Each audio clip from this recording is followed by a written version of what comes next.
There's something about the sound of the sea that feels like home.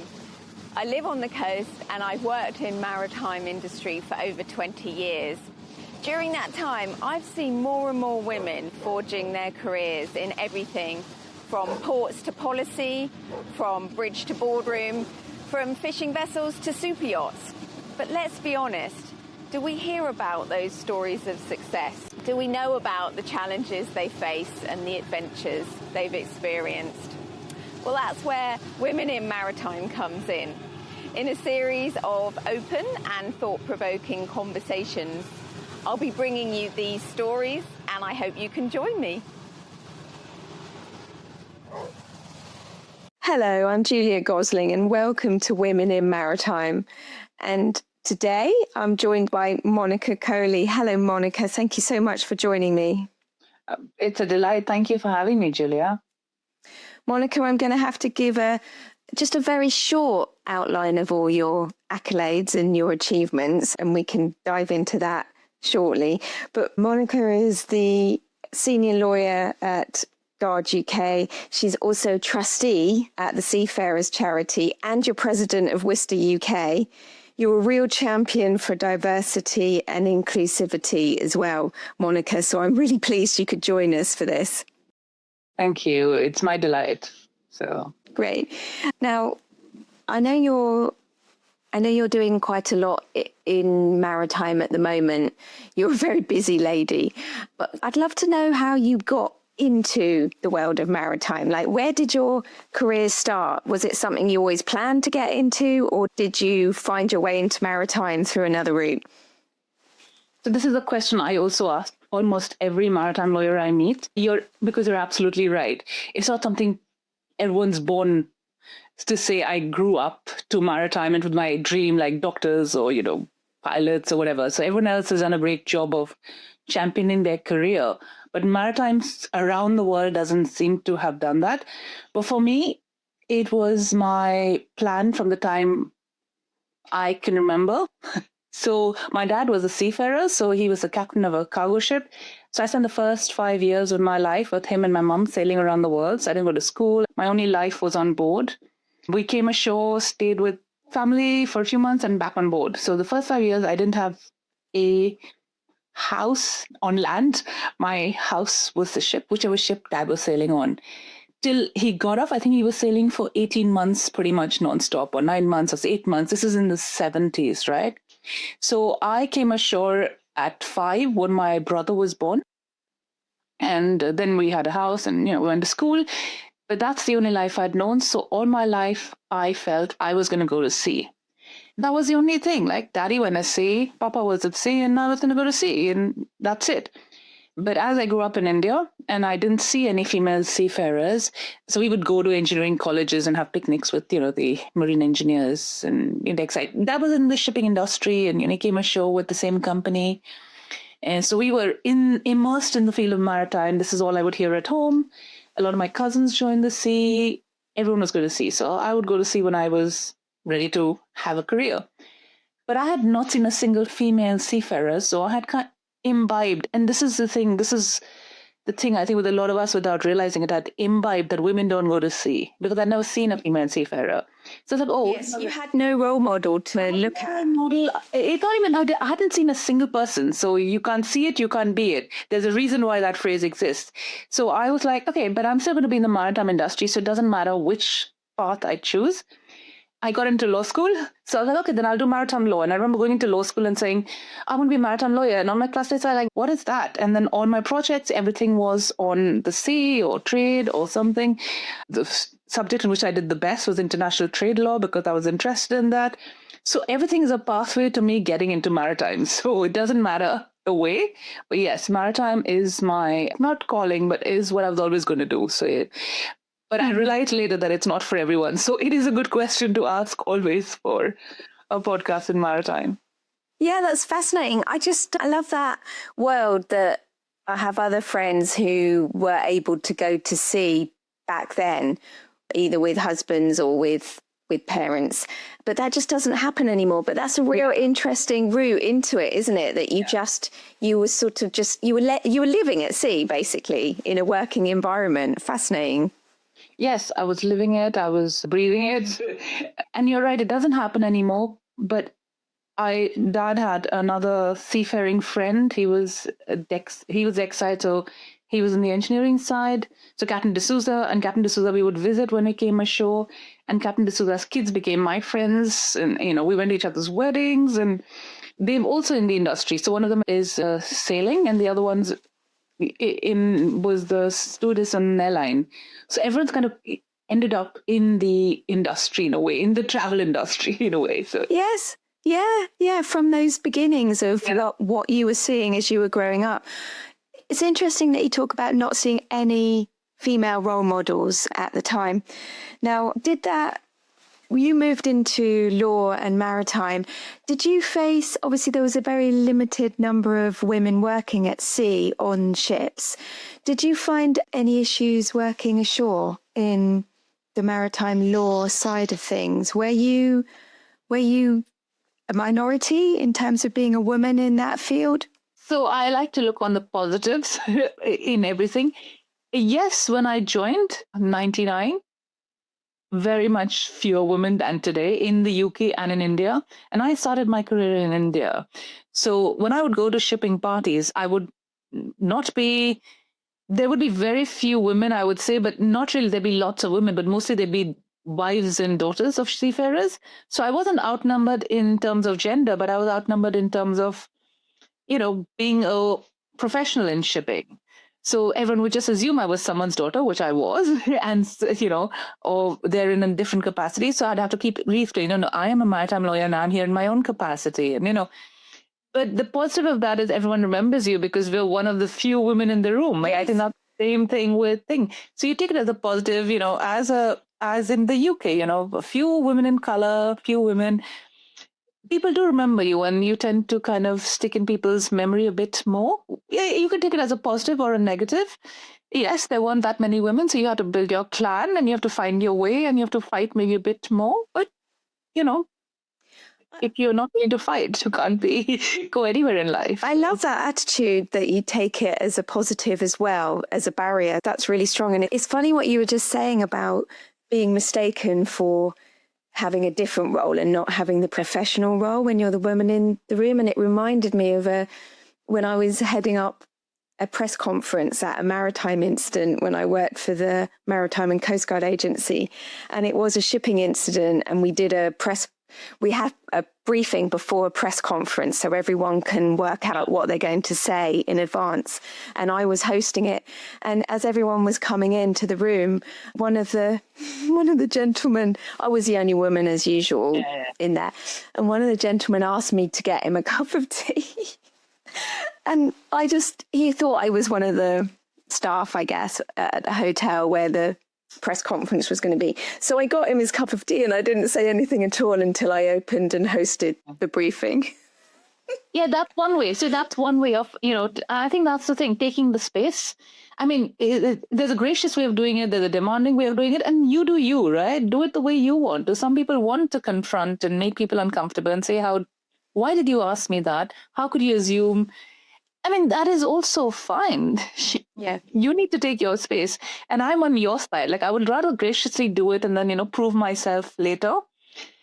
But again, sometimes I'm not. Sometimes I'm in a bad mood and I'll go, well, why did you assume I was a disturbing woman? Yes, I feel like it's how is it taken? Because he didn't mean it. He just wasn't thinking. He wasn't used to a woman being in that area of work, as it were. And so that was fine. It wasn't meant to be a put down in any way. That's the thing. It's the very casual sexism and the very casual racism that I feel like if I go sometimes when I go to events and they don't know me, they'll just say, so do you work here? It's like, no, I'm a guest. I'm possibly more senior than you are. Yes. And how do you put, it still kind of pinches sometimes, and maybe more as you get older, you take it a little less. Yes, depending on your mood. Yeah, exactly. And also, you've done so much more. You kind of, how much do you keep proving yourself? So there are days and there are times. And again, like you said, it depends on how it's meant. Yes. But it is a very microaggression, a very casual sexism that we have to deal with on a daily basis that men sometimes don't realize. Yes, exactly, because it's not. And it has been very male orientated. And 25 4 years ago when I started working in maritime, when I first worked in Maritime and Coast Guard Agency, there was 2% of women working at sea then. Yeah. And there's still only 2%. So we haven't really changed a lot. I just hope that maybe some of the attitudes are changing, which would be a good thing. But a lot of things seem to be still to do. Today I saw a headline that said CMA CGM has doubled their female cadets. I was really happy to see that. I also am very happy to see there's an Indian Captain Radhika Menon, who won an award for bravery at the IMO. So there are more visible women, there are more women. Yes, the 2% isn't going up, but, Africa, India, they're making efforts to get more women in.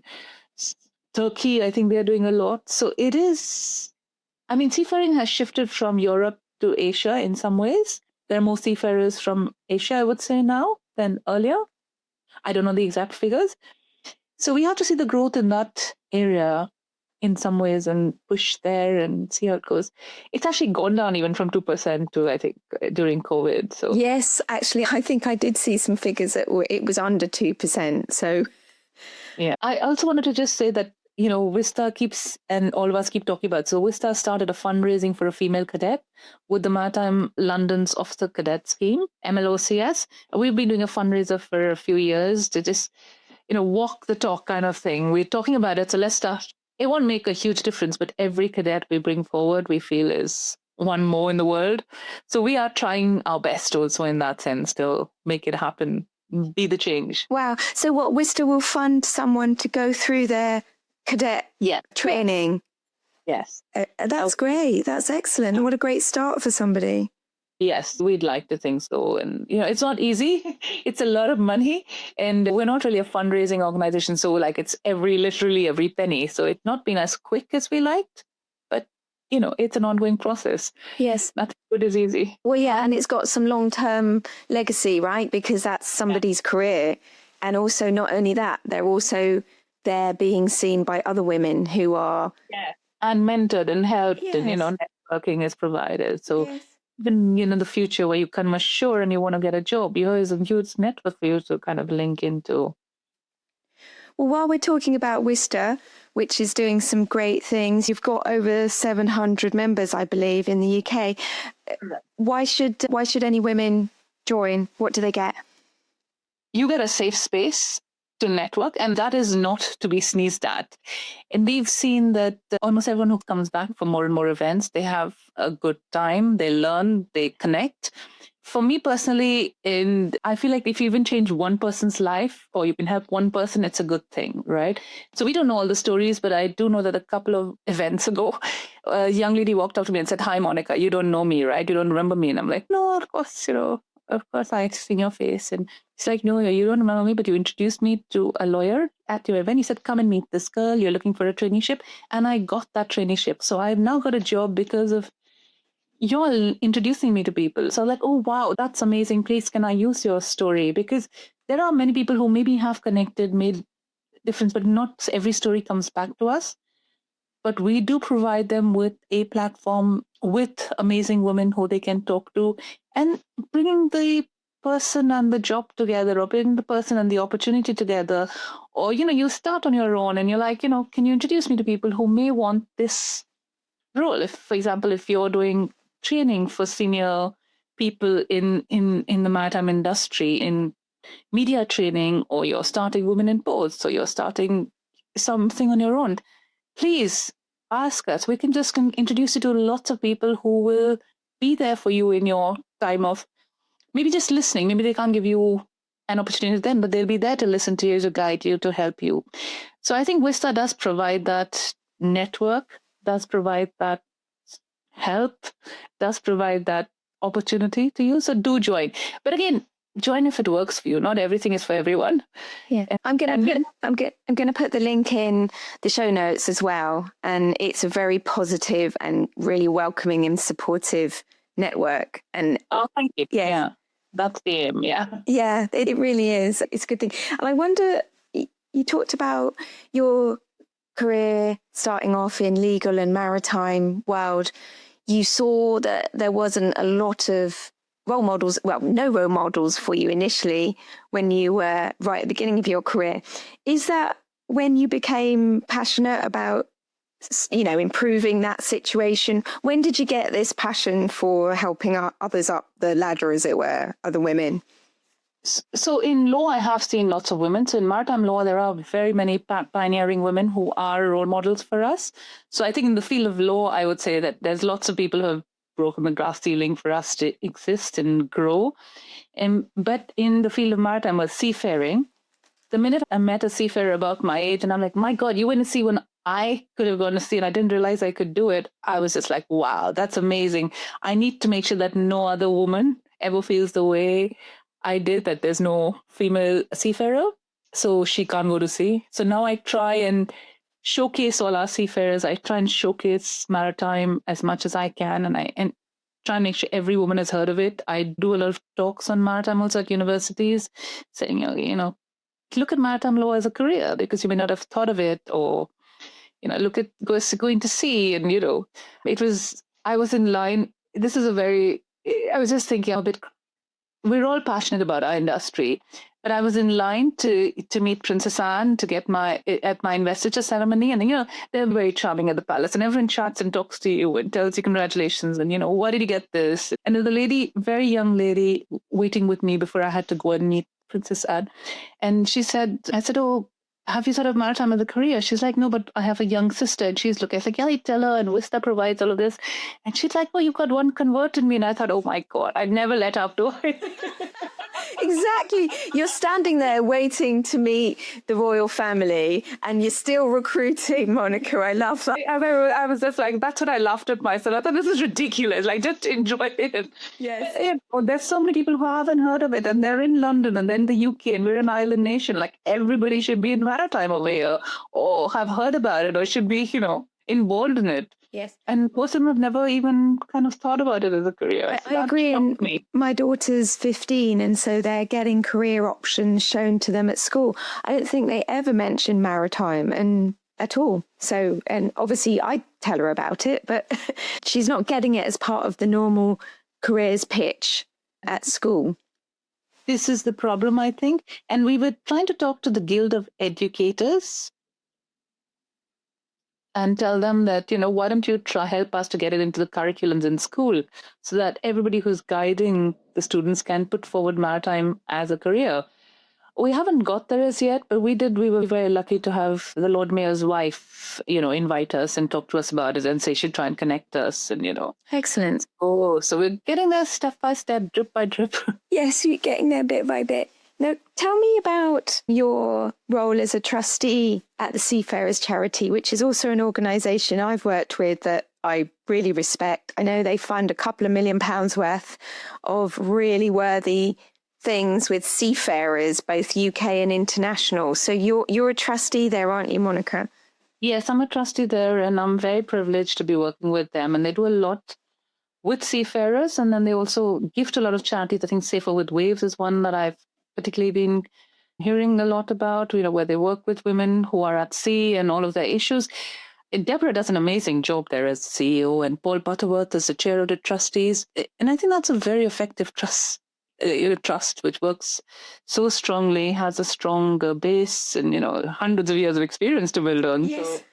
Yes, they have been around for a long time. But what I love about them is that as a charity, they're not really looking backwards, even though they've got all that heritage. They're actually really looking forwards, and they've got a real attitude to tackle difficult things. So not just symptoms, but actually interventions that are sort of structural, difficult issues that they still look at and work at, which I think is just brilliant as a charity. Yeah, they do an incredible job, a lot of hard work, and yeah, it's incredible. I was also going to mention one more thing. I'm also chair of the Indian Maritime Association in the UK. So we do a lot of building bridges between India and UK also. It's the same diversity kind of structure, but we work with, the High Commission here and, the Director General of Shipping in India, provide a networking for seafarers from the Indian community in the UK.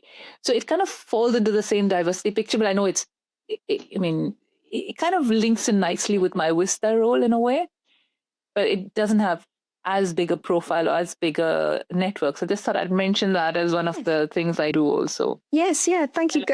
You have quite a lot of roles, Monica. I know, but it's terrible. But I mean, they've been going for 40 years also, but in a very kind of different, lower profile. I think because we don't do the same cadet building role there. We provide more of a network for students and senior professionals in that role.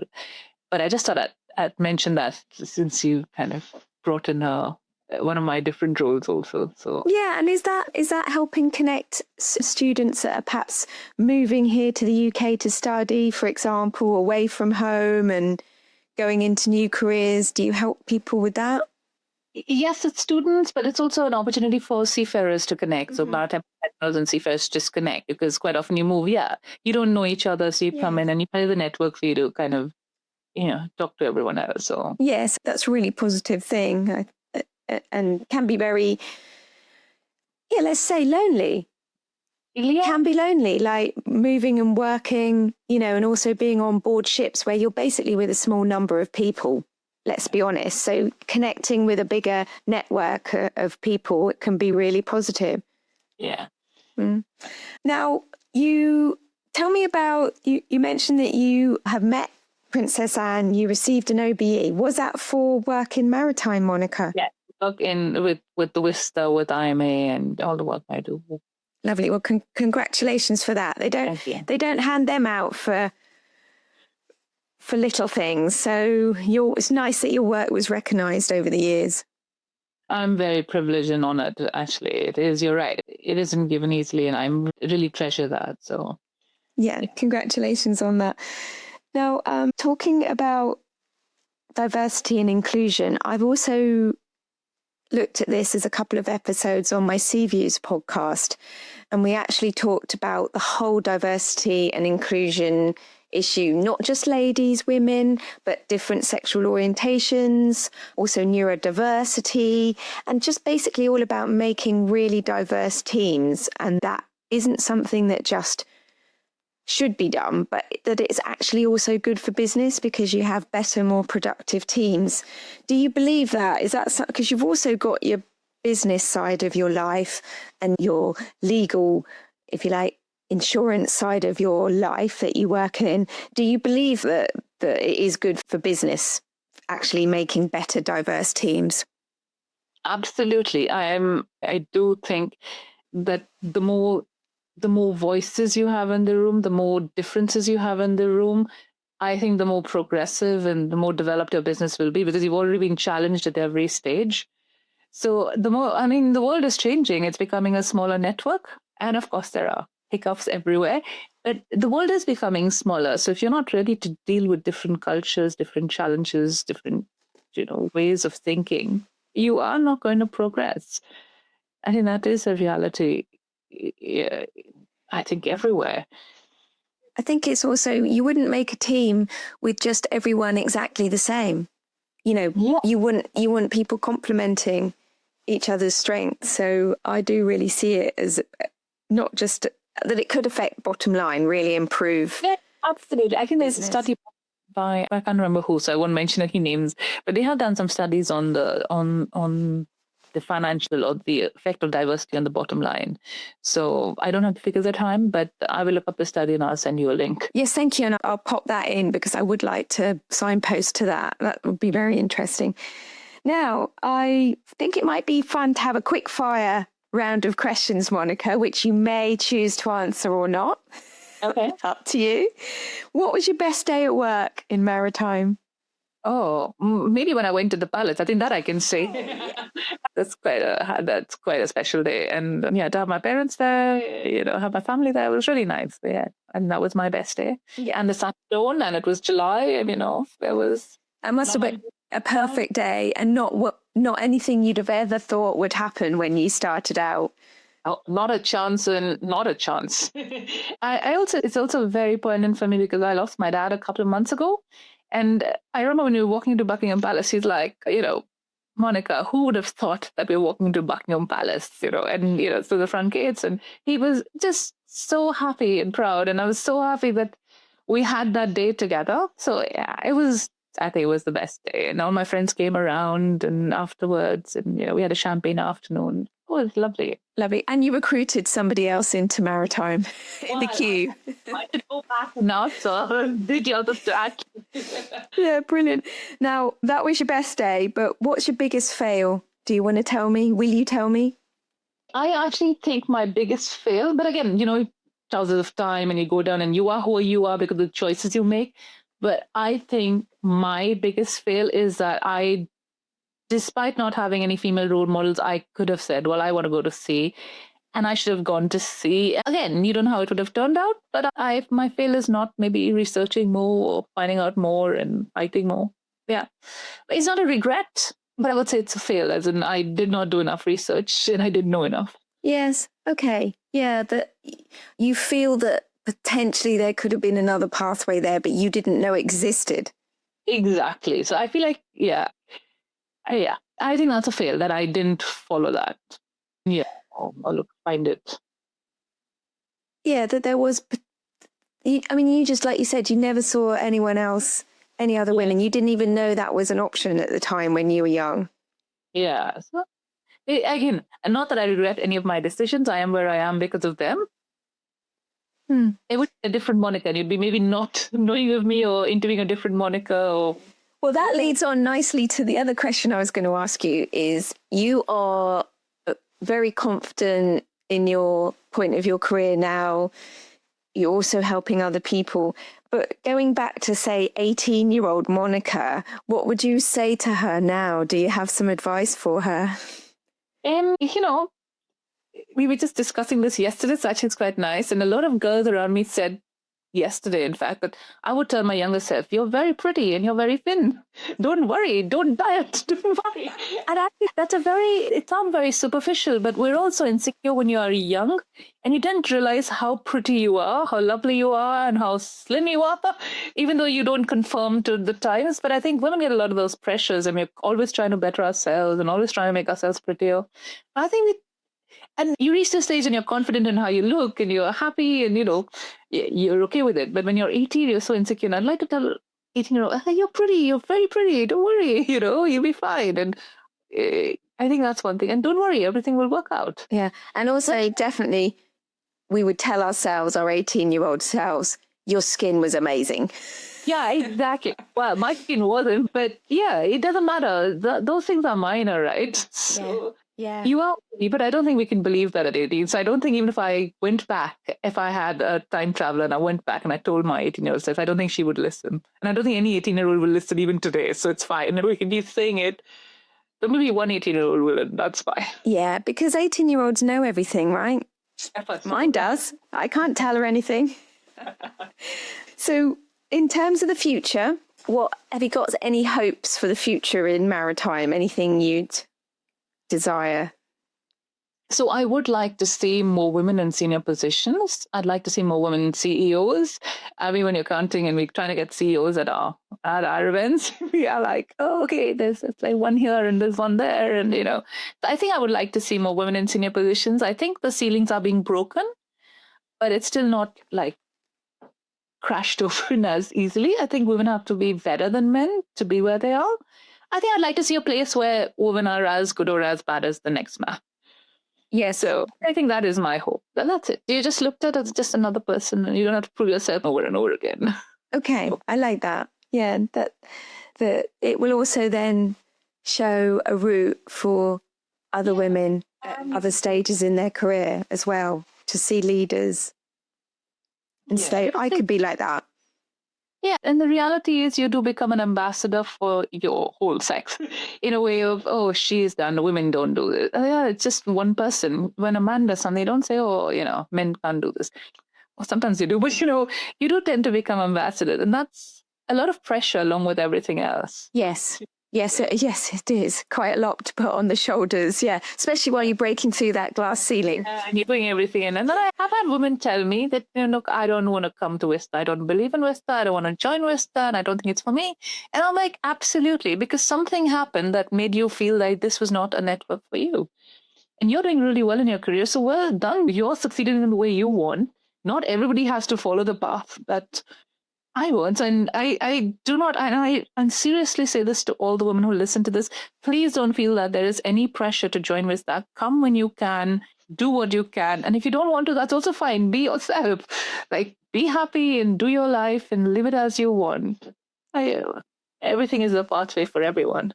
Oh, I love that. It's so positive. It's been such a pleasure talking with you, Monica, and you have some real positive attitudes and you are doing a lot as well in maritime. So thank you for chatting with me and for joining us on Women in Maritime. It's been very nice having you. If your brand belongs in the heart of the yachting world, this is where it happens. Yachting International Radio reaches over 1 million yachting professionals and enthusiasts every month with 77 million impressions, 220,000 social followers, and 74,000 podcast subscribers.